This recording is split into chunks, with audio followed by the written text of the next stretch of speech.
let me go ahead and call this thing like it truly is, because a lot of people today simply cannot see the forest for the trees because there's a lot of noise going on in the world.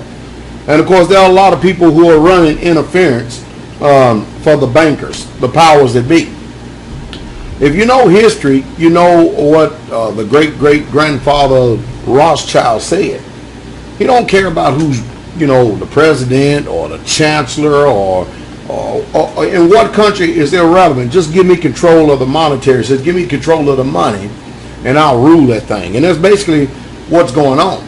You see, people, you've got to wake up and see this thing. Most people, we can't discern what's going on today because there's entirely, number one, too much going on. And the news media, the secular news media that's here in America, if you're waiting to get the truth from them, and you can't trust the media anyway, because when they get a story, they're going to twist it, warp it, distort it, slant it. I mean, this is going to be unbelievable. Anyway, let me clearly tell you what's going on so that you don't miss it. We are looking at the greatest bank heist. I mean, the greatest theft in the history of mankind. We're looking at the bankers making chess moves to control the whole entire world. And how are they going to do that? Well, most people are not familiar with the term indentured servants. But let me go ahead and break it down to you for a second. Indentured servitude is where you are forced to comply under the same stringent rules that you used to comply to, and when you had, your ability to resist was no nil and void, you are forced to comply to these rules now, except this time you're called an indentured servant because your master, whoever that may be, and I'm going to tell you who your master is, the borrower is a servant to the lender. Did you hear what I said?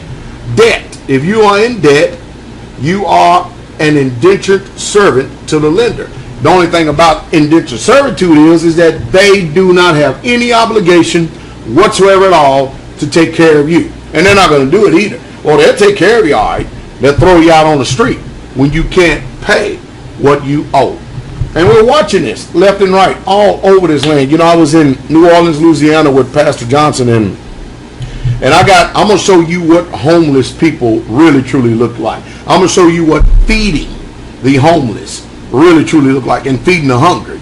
Because a lot of times people out here saying that they're feeding the hungry, and I don't see that these people look like that they are hungry people. I'm going to show you what I consider to be somebody who is hungry, because they are living under bridges.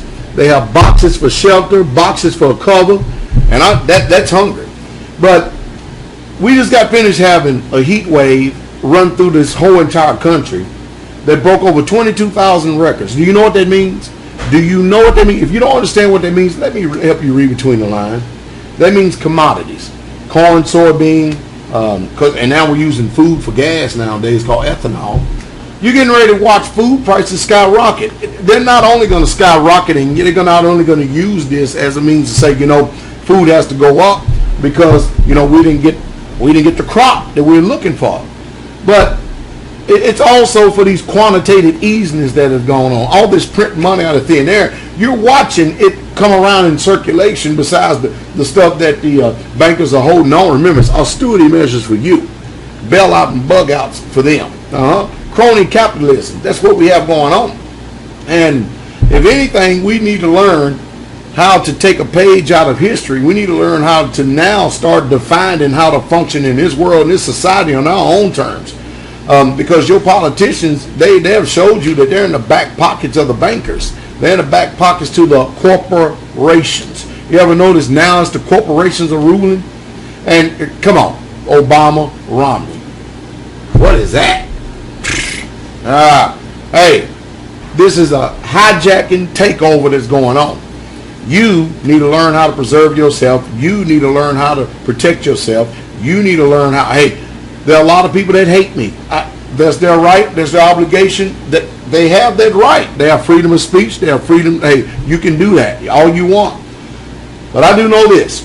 When I started preparing, living this way, over 15 years ago, I was called a crackpot, a fanatic, a kook, a cult leader, Jim Jones. The same old noise all over again.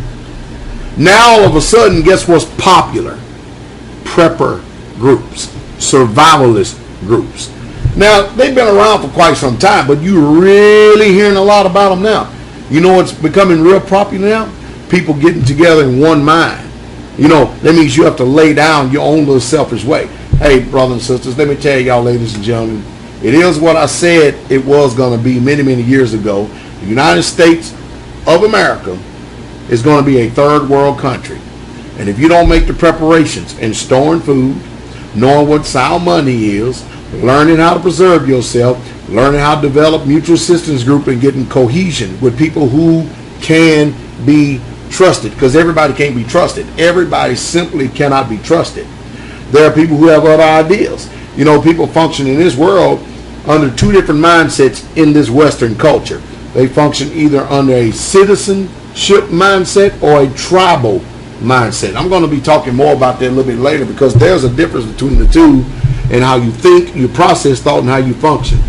Can you imagine in this country, you know, you're supposed to have the American dream. You go to college and you end up getting jacked up with debt between $50,000 and $100,000, and now you can't find a job. The best job you can find is what? Indentured servitude, where you're working for minimum wage. Look what happened in Pennsylvania. Just look what happened in Pennsylvania. All these firefighters, all these other government workers and stuff, now they slam down the minimum wage. And of course their cry is, how are we going to live? How are we going to do this? You know, if you was listening to someone who could tell you what was taking place and tell you how to prepare, a long, long time ago, you wouldn't be in this situation you're in right now. But like I said before, when everything is going good, everything is going, hey, who wants to listen to someone like me? Now, people's ability to resist is null, nil, and void. You ain't got no choice. Only one problem, though. Now it's almost just about too late. I'm talking about we're sitting at 11:59. It's just about almost too late to make any preparations whatsoever at all. I'm telling you. And who going to humble themselves and submit to authority to learn? Who going to have a teachable spirit to learn what we need to be doing? I mean, we can all sense the uncertainty in the air. I mean, we can sense the tension that's going on. We know we've been jacked. We know we've been robbed. We've been just, I mean, really, literally raped half to death in this country. This ain't no America like you envision the so-called dream. That thing is long gone. We're going to globalism. Do you understand that? Globalism. That's why you keep seeing your so-called civil liberties erode right out from under your belt, because you're trusting in a secular system to do justice and good by you. You need to understand there's going to be rich and poor. No in between. There's going to be free and bond. No in between. None of that mess. Get that mess out of your head and out of your mind.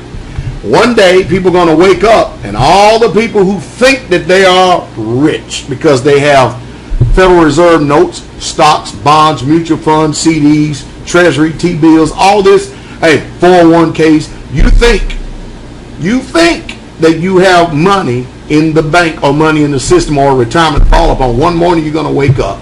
It's called a bank run. So this bank run is going to be different and unique. One morning you're going to wake up and find out your retirement, your savings, everything that you had in the safety deposit box at the bank, it's all been confiscated.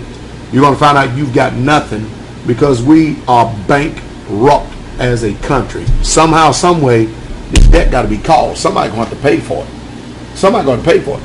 I told you, I said it once, said it 1,000 times, you better change your mind. And it's getting too late to just about do that now. They're going to wipe out all of this stuff. They're going to take any monies, whatever they can, from wherever they can. That's why you need tangible assets in order to function. Well, I do know one thing. We're going to see who's right, and we're going to see who's wrong, and we all going to test that boast. And none of us are going to ever miss it either, because we're going to be here, and we're going to see. We're going to see. I just hate it for the children who had parents who remained what they call pessimistic against people like me and other people out there that are warning, sounding the alarm, because they didn't have the understanding, because pride was running too deep to change. Hey, you better hope who you listening to.